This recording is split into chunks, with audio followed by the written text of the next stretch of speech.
Back to my channel Whiteboard Online. So we are back with another video that is of business economics. So let's start the video now. So before moving ahead in the video, don't forget to subscribe to Whiteboard Online. Now, what is business economics? Business economics is a field of applied economics. Sorry. Yeah, business economics is a field of applied economics that studies the financial, organizational, market-related, and environmental issues faced by corporation. So business economics क्या है? Applied economics है जिसमें हम क्या पढ़ते हैं? Financial, organisational issues, market related issues, environmental issues जो कि कंपनीज और कॉरपोरेशन हाउसेस फेस करते हैं. Business economics encompasses subjects such as concept of scarcity, product factors, distribution, and consumption. Now, what are the objectives of business economics? So the first one is identification and resolution of business problems. यानी business problem को identify करना और उनका solution find out करना. Designing numerous profitable business policies, future prediction, and building relations between distinct financial aspects. Okay, I hope this is clear. Next. Now the next topic is production possibility curve. So production possibility curve क्या होता है? इसको हम बोलते हैं production possibility frontier भी इसका दूसरा नाम है. It is a curve on a graph that illustrates the possible quantities that can be produced of two products if both depend upon the same finite resources for their manufacture. The PPF is also known as production possibility curve. So basically ये क्या होता है? इसमें हम ये देखते हैं कि दो प्रोडक्ट कैसे प्रोड्यूस हो सकते हैं with the finite resources.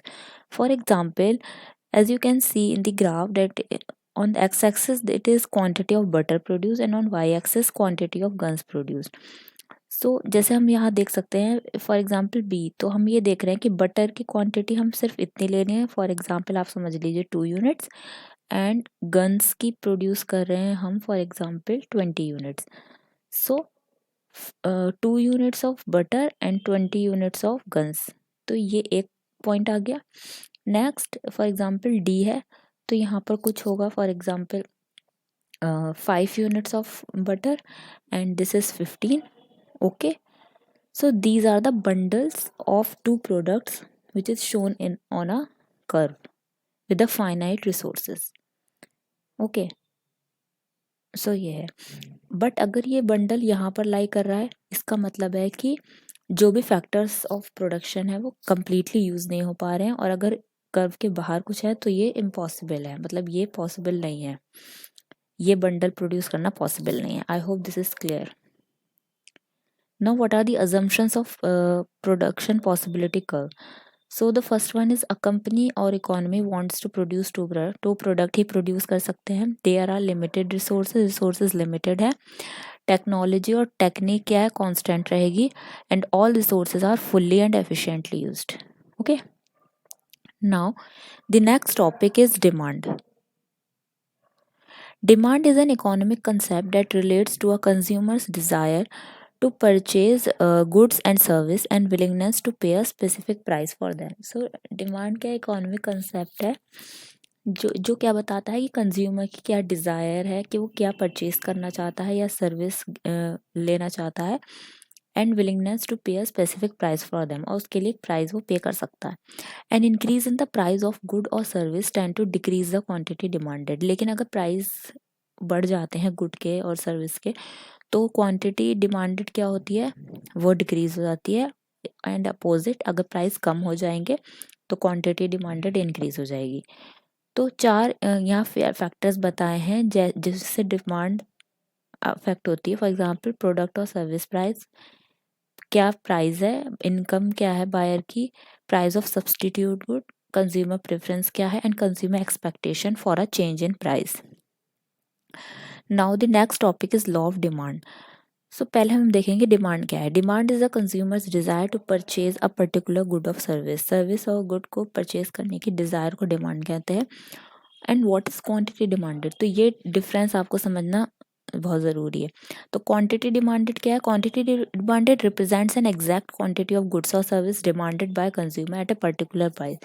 Quantity demanded का मतलब है कि एग्जैक्टली आपको कितनी क्वांटिटी चाहिए। एक तो ये होता है कि इंसान का डिज़ायर है बट वो ख़रीद नहीं रहा है उतना, लेकिन जितना वो परचेज करना चाहता है एग्जैक्टली वो क्वांटिटी डिमांडेड हो जाता है। ठीक है। Now, what is law of demand? Law of demand is a fundamental principle of economics that states that at a higher price, consumer will demand a lower quantity of good. लेकिन अगर price high होंगे तो demand कम होगी और price कम होंगे तो demand ज़्यादा होगी। फॉर एग्जांपल यहाँ पर प्राइस यहाँ पे सबसे ज़्यादा है तो डिमांडेड क्वांटिटी डिमांडेड कम है। प्राइस कम हुए तो क्वांटिटी डिमांडेड यहाँ पे इंक्रीज हो गई, और कम हुए तो और क्वांटिटी डिमांडेड इंक्रीज हो गई। Right, I hope it is clear. Now, the next topic is law of diminishing marginal utility. So, law of diminishing marginal utility holds that as we consume more of an item, the amount of satisfaction produced by each additional units of that good declines. Change in utility gained from utilizing an additional unit of product is known as marginal utility. इसका क्या मतलब है? For example हम कोई item consume कर रहे हैं तो जैसे जैसे हम एक और एडिशनल यूनिट उसकी लेते रहते हैं तो जो हमें सेटिस्फैक्शन मिलता है वो कम होता रहता है। फॉर एग्जांपल हम लोग को भूख लग रही है तो हमने एक एप्पल खाया, ठीक है, तो अभी हमें काफ़ी सेटिस्फैक्शन मिलेगा। अब हमने एक और एप्पल खाया तो अब सेटिस्फैक्शन हमें थोड़ा कम मिलेगा। क्यों? क्योंकि हमें जो भूख लग रही थी वो अब थोड़ी कम हो गई है, तो नेक्स्ट वाले एप्पल से हमें थोड़ा और कम सेटिस्फैक्शन मिलेगा। और अगर हम ऐसे एक के बाद एक खाते जाएंगे तो एक ऐसी स्टेज आएगी जब हम खाना नहीं चाहेंगे उसको बिल्कुल भी, क्योंकि हमारी जो भूख थी वो ख़त्म हो चुकी है। ठीक है, तो ये चीज़ है। Now these are the assumptions of the law. The first one is goods being consumed are identical. जो भी हम गुड्स खा रहे हैं वो आइडेंटिकल होने चाहिए। Units are consumed quickly with few breaks in between. Quickly हम लोग को इसको कंज्यूम करना है। Next, units are not too big और टू स्मॉल। ज़्यादा बड़ी या ज़्यादा छोटी नहीं होनी चाहिए।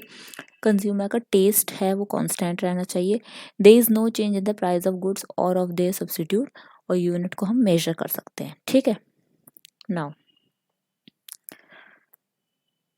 ओके, तो बेसिकली हाँ एक चीज़ और बतानी कि यूटिलिटी क्या होता है। Utility is the amount of satisfaction that we gain from a good और अ सर्विस। ठीक है, तो जो हमें सेटिस्फैक्शन मिल रहा है तो हम यूटिलिटी के टर्म्स में उसको मेजर कर लेते हैं।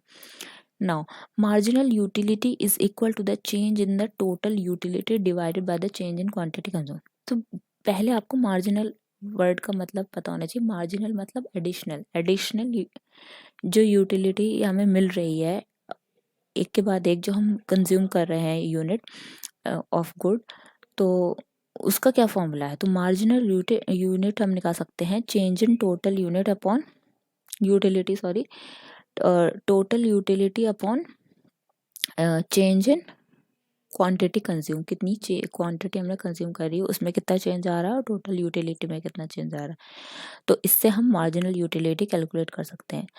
ये हमने आज जो डिस्कस करा है वो बिजनेस इकोनॉमिक्स का हमने कुछ टॉपिक्स डिस्कस करें। आने वाली वीडियो में हम और भी टॉपिक्स डिस्कस करेंगे, और जो आज हमने डिस्कस करा है काफ़ी इम्पोर्टेंट टॉपिक्स हैं इकोनॉमिक्स के।